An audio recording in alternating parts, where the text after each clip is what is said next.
ഭാരതീയനും അഭിമാനത്തോടെ മെട്രോമാൻ എന്ന് വിളിക്കുന്ന ഏലാട്ടുവളപ്പിൽ ശ്രീധരൻ.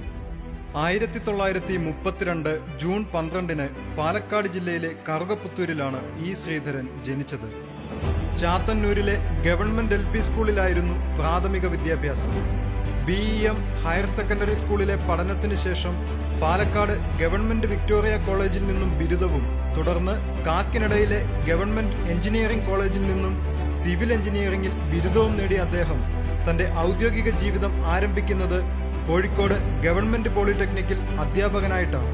പിന്നീട് 1954 ഇന്ത്യൻ റെയിൽവേയിൽ അസിസ്റ്റന്റ് എഞ്ചിനീയറായി ജോലിയിൽ പ്രവേശിച്ചു. 1964 ഡിസംബർ 22 അതിശക്തമായ ചുഴലിക്കാറ്റിൽ പാമ്പൻ പാലമെന്ന എഞ്ചിനീയറിംഗ് വിസ്മയം തകർന്നു വീണപ്പോൾ അത് പുനർനിർമ്മിക്കുവാനുള്ള ചുമതല തന്റെ 31ാമത്തെ വയസ്സിൽ ഈ ശ്രീധരനെ തേടിയെത്തി. അതിനായി 3 മാസത്തെ സമയവും അദ്ദേഹത്തിന് നൽകി. എന്നാൽ 2 കിലോമീറ്ററും 345 മീറ്റർ നീളവുമുള്ള പാമ്പൻ പാലം വെറും 46 ദിവസങ്ങൾ കൊണ്ട് പുനർനിർമ്മിച്ച് അദ്ദേഹം ജനങ്ങളുടെ മനസ്സിൽ ഇടം പിടിക്കുകയായിരുന്നു. ലോകത്തിലെ ഏറ്റവും നീളം കൂടിയ അസാധാരണമായ പാലമെന്ന് വിശേഷിപ്പിക്കുന്ന പാമ്പൻ പാലം എല്ലാ അർത്ഥത്തിലും ഒരു അത്ഭുതം തന്നെയാണ്.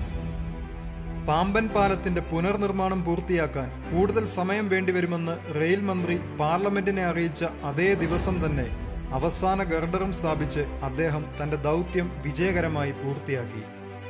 യുദ്ധകാലാടിസ്ഥാനത്തിൽ ഇന്ത്യയിലെ ആദ്യത്തെ കടൽപ്പാലം പുനർനിർമ്മിച്ച അദ്ദേഹത്തിന് ഇന്ത്യൻ റെയിൽവേ പ്രത്യേക പുരസ്കാരവും നൽകി. 1990 സർവീസിൽ നിന്നും വിരമിച്ച അദ്ദേഹത്തെ തേടി അതേ വർഷം തന്നെ മറ്റൊരു സ്വപ്ന പദ്ധതി എത്തി: Konkan railway project. 1990 July 19 Konkan railway corporation limited രൂപീകരിക്കുകയും ഈ ശ്രീധരനെ ആദ്യ ചെയർമാനും മാനേജിംഗ് ഡയറക്ടറുമായി നിയമിക്കുകയും ചെയ്തു. തീരദേശ മലയോര റെയിൽപാത ആയിരുന്നതിനാൽ കൊങ്കൺ റെയിൽവേയുടെ നിർമ്മാണം ഏറെ പ്രതിസന്ധികൾ നിറഞ്ഞതായിരുന്നു. കൊങ്കൺ പാതയ്ക്കായി 2000-നടുത്ത് പാലങ്ങളും 90-ൽ പരം തുരങ്കങ്ങളും നിർമ്മിക്കേണ്ടി വന്നു. കൃഷിയിടങ്ങൾ സംരക്ഷിച്ചും ജൈവ വൈവിധ്യം നിലനിർത്തിയും കൊങ്കൺ പാത നിർമ്മിച്ചു എന്നത് ഏറെ പ്രശംസനീയമാണ്. മംഗലാപുരത്തിനടുത്ത് തൊക്കൂറിൽ നിന്നാരംഭിച്ച് മഹാരാഷ്ട്രയിലെ റോഹ വരെയുള്ള പാതയുടെ നീളം 760 കിലോമീറ്ററാണ്. എല്ലാ പ്രതിസന്ധികളെയും അതിജീവിച്ചുകൊണ്ട് ആരെയും അത്ഭുതപ്പെടുത്തുന്ന വേഗത്തിൽ 7 വർഷവും 3 മാസവും കൊണ്ടായിരുന്നു ഈ ശ്രീധരന്റെ നേതൃത്വത്തിൽ KRCL ഭാരതത്തിന്റെ സ്വപ്ന പദ്ധതി പൂർത്തീകരിച്ചത്. തുടർന്ന് 1997 ഡൽഹി മെട്രോ റെയിൽ കോർപ്പറേഷന്റെ MD ആയി ചുമതലയേറ്റു. ഇന്ത്യയിലെ ആദ്യത്തെ ഹരിത മെട്രോ കൂടിയാണ് ഡൽഹി മെട്രോ. എല്ലാ സ്റ്റേഷനുകളും പ്രത്യേകം പരിസ്ഥിതിക്കനുസരിച്ചാണ് രൂപകൽപ്പന ചെയ്തിരിക്കുന്നത്. സമയബന്ധിതമായി പ്രതീക്ഷിച്ച ബഡ്ജറ്റിൽ നിർമ്മാണം പൂർത്തിയാക്കാൻ അദ്ദേഹത്തിന് കഴിഞ്ഞു. ഈ പദ്ധതിയുടെ വിജയത്തോടെയാണ് ഈ ശ്രീധരൻ ഭാരതത്തിന്റെ മെട്രോമാനായി മാറിയത്. കേരളത്തിലെ ആദ്യത്തെ മെട്രോ റെയിൽ പദ്ധതിയായ കൊച്ചി മെട്രോയുടെ മുഖ്യ ഉപദേഷ്ടാവും ഈ ശ്രീധരൻ ആയിരുന്നു. കൊച്ചി മെട്രോയുടെ വരവോടുകൂടി കൊച്ചി പഴയ കൊച്ചിയല്ല എന്ന് തന്നെ പറയാം. കൊച്ചി നഗരത്തിലെ അതിരൂക്ഷമായ ഗതാഗതക്കുരുക്കിന് ഒരു പരിധിവരെ പരിഹാരം കാണാൻ ഈ പദ്ധതിയിലൂടെ സാധിച്ചു. കൊച്ചി മെട്രോയുടെ സ്റ്റേഷനുകളെ വ്യത്യസ്തമാക്കുന്നത് ഓരോ സ്ഥലത്തിന്റെയും സവിശേഷതകൾക്കനുസരിച്ച് രൂപകൽപ്പന ചെയ്ത മനോഹരമായ അകത്തളങ്ങൾ തന്നെയാണ്. രാഷ്ട്രീയ കോളിളക്കങ്ങൾക്ക് വഴിതെളിച്ച പാലാരിവട്ടം പാലത്തിന്റെ പുനർനിർമ്മാണം 5 മാസവും 10 ദിവസവും കൊണ്ട് പൂർത്തിയാക്കുവാൻ കഴിഞ്ഞതിനു പിന്നിലും അദ്ദേഹത്തിന്റെ അനുഭവ സമ്പത്തും ദീർഘവീക്ഷണവും തന്നെയാണ്. ഏറ്റെടുത്ത പദ്ധതികളിൽ ഒന്നിൽ പോലും അഴിമതിയുടെ നിഴൽ വീണിട്ടില്ല എന്നതും ജനങ്ങൾക്ക് അദ്ദേഹത്തിലുള്ള വിശ്വാസം വർദ്ധിപ്പിച്ചു.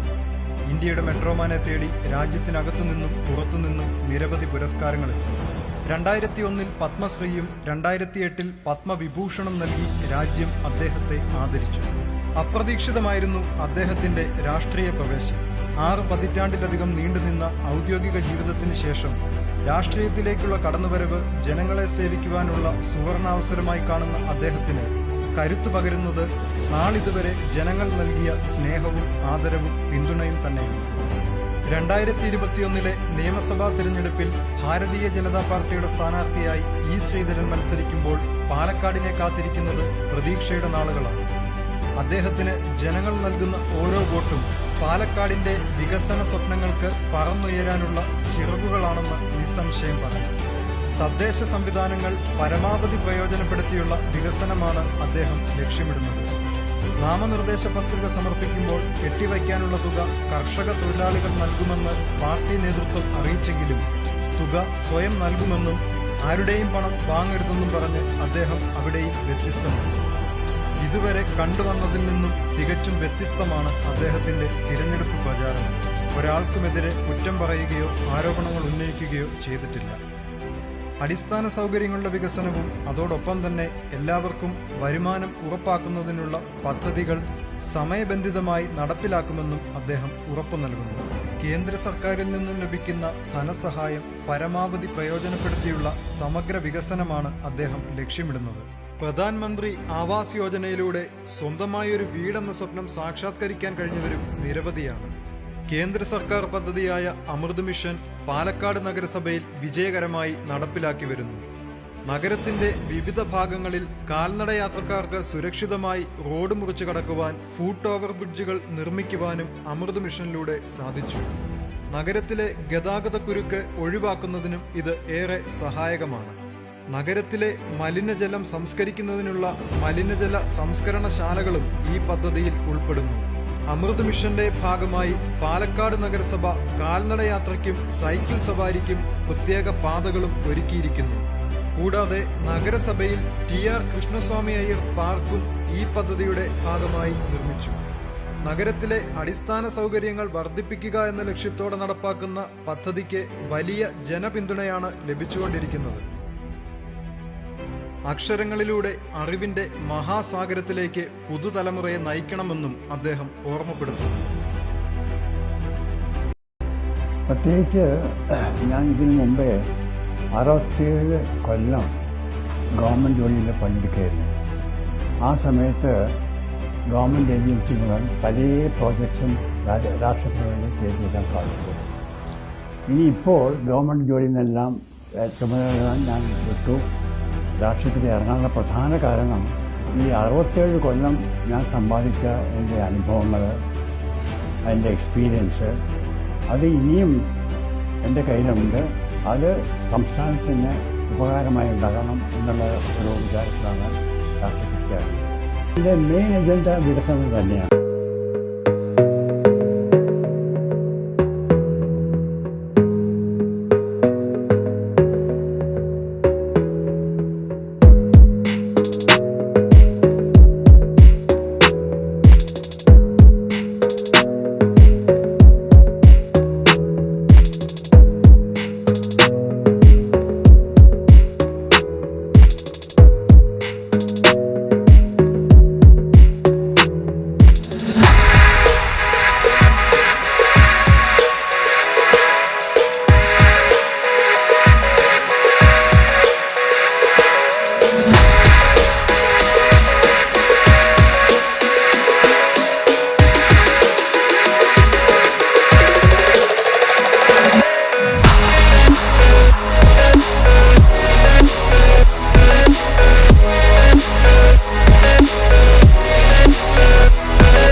മാതൃകയായി എങ്ങനെ ജീവിച്ചു, അതുപോലെ മറ്റുള്ളവർക്ക് മാതൃകയായി ജീവിക്കുന്ന സത്യസന്ധതക്കാരിയായിട്ട്, കാര്യക്ഷമതക്കാരിയായിട്ട്, ഇങ്ങനെയുള്ള ഒരു മാറ്റം ജനങ്ങളുടെ ഇടയിൽ വരുത്തണം എന്നുള്ള ഉദ്ദേശമുണ്ട് എനിക്ക് രാഷ്ട്രീയത്തിൽ ചേരുമ്പോൾ. വികസനവും പരിസ്ഥിതി സംരക്ഷണവും ഒപ്പം പോകണം. അത് ഈസിയായിട്ട് സാധിക്കുന്ന കാര്യമാണ്. അതിനാണ് നോളജും എക്സ്പെർട്ടൈസും ആണെന്ന് പറയുന്നത്. അത് സാധിക്കും. ഇതുവരെ ഉണ്ടായിട്ടുള്ള ഇവിടുത്തെ ഭരണസമിതികളുണ്ടായല്ലോ, LDFും UDFും, അതിനും തീരെ വിപരീതമായുള്ള ഒരു ഭരണ സംവിധാനം കൊണ്ടുവരും. ആ ഭരണം വളരെ വിശുദ്ധമായുള്ള ഭരണമായിരുന്നു. ട്രാൻസ്പെറൻസി, പിന്നെ ഇൻറ്റഗ്രിറ്റി, ഓണസ്റ്റി, പിന്നെ പീപ്പിൾ ഓറിയൻറ്റഡ്.